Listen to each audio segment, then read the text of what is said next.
Ask Mufti Mujib Rahman.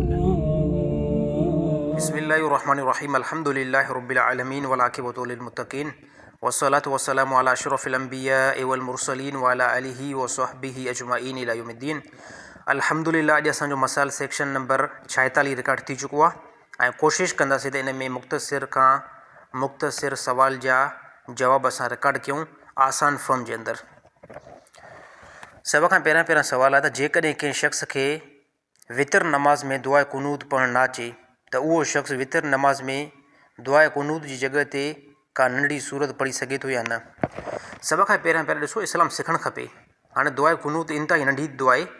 इंसानु दुनिया जी कोशिशि करे थो पहाड़ खे लिटाए सघे थो, त हाणे इहा कहिड़ी ॻाल्हि आहे त वितर नमाज़ जे अंदरि असांखे दुआ कुनूत नथी अचे, उन जॻह ते असां ॿी का सूरत पढ़ूं। हालांकि ॿी का सूरत पढ़ण सां वितर कामिल थी वेंदो, कंप्लीट थी वेंदो ऐं वितर मुकमल थी वेंदो, पर बहितर इहो ई आहे त वितर नमाज़ जे अंदरि दुआ कुनूत खे पढ़ियो वञे।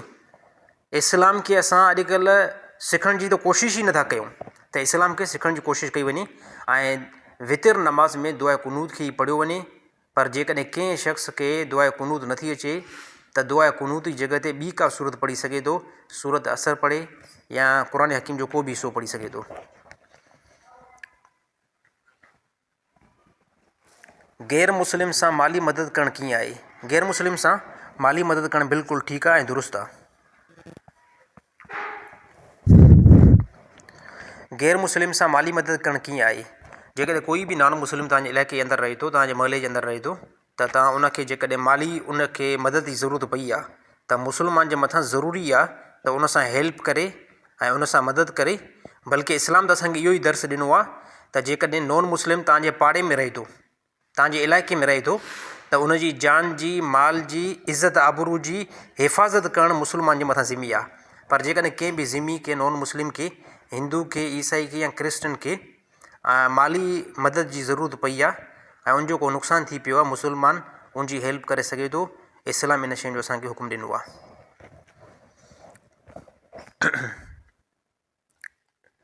इमाम जे पोयां सूरत फ़ातिह पढ़णु ज़रूरी आहे या न? अगरि इमाम जे पोयां सूरत फ़ातिह न पढ़ी वञे त छा नमाज़ थींदी या न? इमाम जे पोयां सूरत फ़ातिह न पढ़ी वेंदी, बल्कि उनजे अंदरि मसलकिन अहनाफ़ जे नज़दीक बिल्कुलु इमाम जे पोयां सूरत फ़ातिह न पढ़ी वेंदी, बल्कि इमाम जीअं जो क़िरात शुरू करे पोइ उहा नमाज़ जहरी हुजे या सिरी हुजे त उनजे अंदरि इमाम जे पोयां तव्हां सूरत फ़ातिह न पढ़ंदव। जेकॾहिं इमाम वॾे आवाज़ सां पढ़े थो उन सूरत में बि सूरत फ़ातिह पोयां न पढ़ंदव, ऐं जेकॾहिं इमाम आस्ते आवाज़ में पढ़े थो, यानी असर नमाज़ जे अंदरि ऐं मग़रिब असर ऐं ज़ोर नमाज़ जे अंदरि इमाम आस्ते क़िरात करे थो, त इन ॿिन्हिनि सूरतुनि जे अंदरि इमाम जे पोयां तव्हां सूरत फ़ातिह न पढ़ंदव अहनाफ़ जे नज़दीक। बाक़ी जेकॾहिं अगरि कंहिं मसलक जे अंदरि गुंजाइश आहे त उहो बंदो पढ़ी सघे थो। बाक़ी जेकॾहिं कोई बंदो हनफ़ी मसलक खे फॉलो करे थो त उनजे लाइ गुंजाइश बिल्कुलु न आहे त उहो इमाम जे पोयां सूरत फ़ातिह खे पढ़े। जेकॾहिं कोई मस्जिद जो पेशमाम एतिकाफ़ में वेहे, छा उहो 5 वक़्त नमाज़ पढ़ाए सघे थो या न? बिल्कुलु आसान हिकिड़ो सुवालु आहे। कोई बि मस्जिद जो पेशमाम एतिकाफ़ में वेठो आहे त नमाज़ त पढ़ाईंदो न। एतिकाफ़ में बंदो छा जेका वेंदो आहे त इबादत करे, ऐं 5 वक़्त नमाज़ पढ़णु इहा त हिकु वॾी इबादत आहे, त लाज़मी उहो नमाज़ ई पढ़ाईंदो। कंहिं क़िस्म जो कोई बि माने हुकुम न आहे त एतिकाफ़ में वेहो त पोइ नमाज़ न पढ़ो, नमाज़ पढ़ाई सघे थो।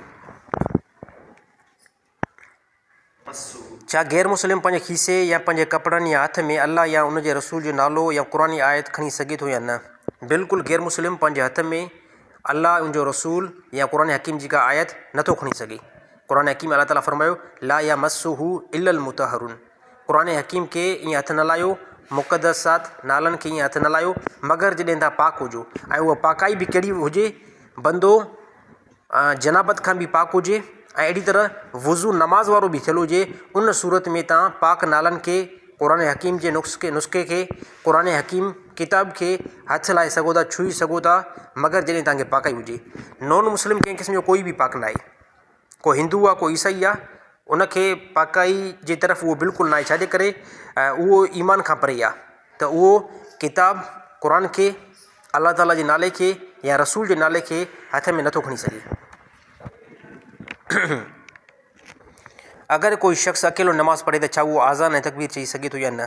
बिल्कुलु, उहो जेकॾहिं ॿाराड़ी जे इलाइक़े में या अहिड़ी तरह झंगल में या बिल फ़र्ज़ को बंदो घर में ई कंहिं वजह जे लाइ जमायत सां नमाज़ में नथो पढ़े, बल्कि अकेलो नमाज़ पढ़े थो, त उहो बहितर अमल इहो ई आहे त उहो आज़ान बि चवे ऐं तकबीर बि चई करे बाद में पंहिंजी नमाज़ खे शुरू करे सघे थो। अगरि जुमे जूं पहिरियों 4 सुनतूं भुल में बग़ैर वुज़ू खां पढ़ी वञूं, छा सुनत थी वेंदी या न? यादि रहणु खपे त भुल में जेकॾहिं कोई बि बंदो भुल में का बि नमाज़ पढ़ी वियो, बाद में ख़बर पई त मां बग़ैर वुज़ू खां इहा नमाज़ पढ़ी आहे, त उहा नमाज़ न थींदी, बल्कि उन नमाज़ जो इआदो करिणो पवंदो। जेकॾहिं सुनत आहे त उनखे कंहिं क़िस्म जो कोई बि बंदो मोटाईंदो न, पर जेकॾहिं फ़र्ज़ु ईअं पढ़ी वियो आहे त उन फ़र्ज़ खे मोटाइण जी कोशिशि कंदो। कंहिं शख़्स पंहिंजी घरवारी खे 1 तलाक ॾिनी, छा इन खां बाद में उन सां को रुजू तरीक़ो थी सघे थो या न? 1 तलाक खां बाद में रुजू थी सघे थी। कंहिं बंदे पंहिंजी घरवारी खे 1 तलाक ॾिनी, जेसि ताईं 3 हेज़ गुज़री न विया आहिनि तेसि ताईं इहो बंदो रुजू करे सघे थो। ऐं रुजू इंतिहाई आसानु आहे। अल्फाज़नि में जेकॾहिं को बंदो चवे त मां पंहिंजे घरवारी सां जेके 1 तलाक ॾिनी आहे उनखे मां हाणे रुजू कयां थो, त बि इहा घरवारी हिन जी बग़ैर निकाह खां हिन जे निकाह में मोटी ईंदी। पर जेकॾहिं कोई बंदो 1 तलाक खां बाद में घरवारी सां सोबत कई, घरवारी खे भाकुर पातो, घरवारी खे बोसो ॾिनो, उन सूरत में बि उहा 1 तलाक जेकी रजई थींदी आहे उहा मोटी ईंदी ऐं निकाह हिन जो बरक़रार रहंदो। पर जेकॾहिं कंहिं बंदे 1 तलाक खां बाद में घरवारी खे एतिरो टाइम छॾे ॾिनो जो घरवारी खे 3 मेंसिस गुज़री विया, 3 मेंसिस जीअं जो गुज़री विया, त हाणे इन औरत जे मथां तलाक बाइना वाक़ई थी। उन जो हुकुम इहो ई आहे त हाणे कंहिं अहले इल्म खां निकाह जेको आहे दुबारा कराए वेंदो, निकाह नओं कयो वेंदो ऐं हक़ महर बि नई ॾिनी वेंदी।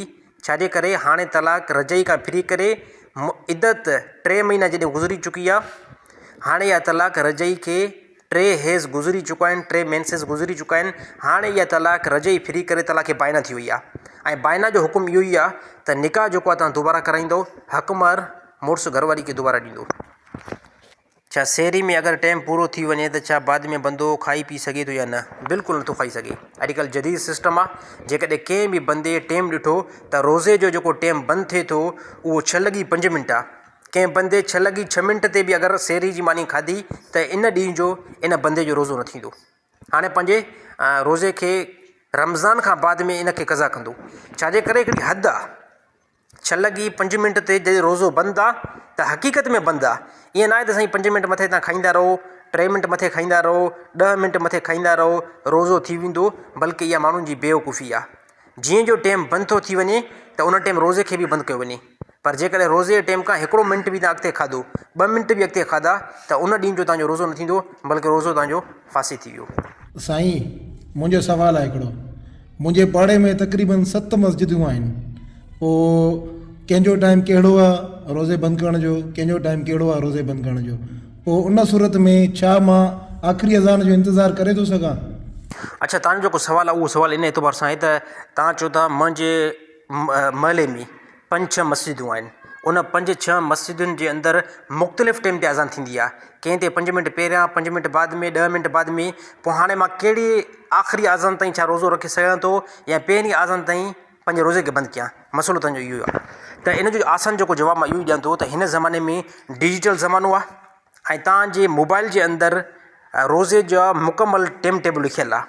तव्हां आज़ान ते कंपेयर न कयो, बिल्कुलु तव्हां पंहिंजे टाइम खे ॾिसो। जेकॾहिं अगरि तव्हांजे मोबाइल जे अंदरि जेको टाइम तव्हांजे सिटी जे एतबार सां बीठो आहे उनखे ॾिसो। उन जे अंदरि जेकॾहिं रोज़ो 6:05 ते बंदि थिए थो, तव्हां 5 मिंट खां पहिरियां रोज़े खे बंदि करे छॾियो। जेकॾहिं अगरि 6:05 ते रोज़ो बंदि थिए थो ऐं तव्हां 10 मिंट ताईं खाईंदा रहियो या 2 मिंट अॻिते अञा खाईंदा रहियो, उन सूरत में उन ॾींहं जो तव्हांजो रोज़ो न थींदो। इंतिहाई आसान मिसाल आहे। त भले आज़ान ते डिपेंड ई न कयो। छाजे करे त आज़ान अधु कलाक खां बाद में बि ईंदी आहे। त माण्हू जेको रोज़ो रखे उहो टाइम सां रखे ऐं टाइम सां खोले। हाणे ॿियो इन सां हिकिड़ो सुवालु, इन सां हिकिड़ो ॿियो बि सुवालु उथे थो त ठीकु आहे, हे त असां सेहरी जेको आहे मुख़्तलिफ़ आज़ानूं थियनि थियूं, छा भला इफ़्तारी बि आज़ान सां कजे? न, इफ़्तारी बि आज़ान सां नाहे करी। इफ़्तारी जे लाइ बि तव्हांखे टाइम ॾिसणो आहे। जेकॾहिं अगरि कंहिं बि बंदे कंहिं अहिड़ी मस्जिद इलाइक़े में रहे थो, अहिड़े महले में रहे थो जिते आज़ान बिल्कुलु न आई आहे, पर तव्हां टाइम ॾिसो था त हाणे हिते रोज़े जी इफ़्तारी 6:10 ते आई, त 6:10 जीअं जो थी विया, आज़ान भले न मिली, तव्हां रोज़ो इफ़्तार करे सघो था। त रोज़े जो जेको तालुक़ु आहे, आसान जुमलनि में ॿुधायां थो, रोज़े जो तालुक़ु जेको आहे उहो वक़्त सां आहे, न की आज़ान सां आहे। आज़ान 10 मिंट अॻिते बि वेंदी आहे, 20 मिंट बि अॻिते वेंदी आहे, 15 मिंट बि अॻिते वेंदी आहे। त रोज़ो पंहिंजो मौक़ूफ़ कयो वक़्त सां न कि अज़ान सां।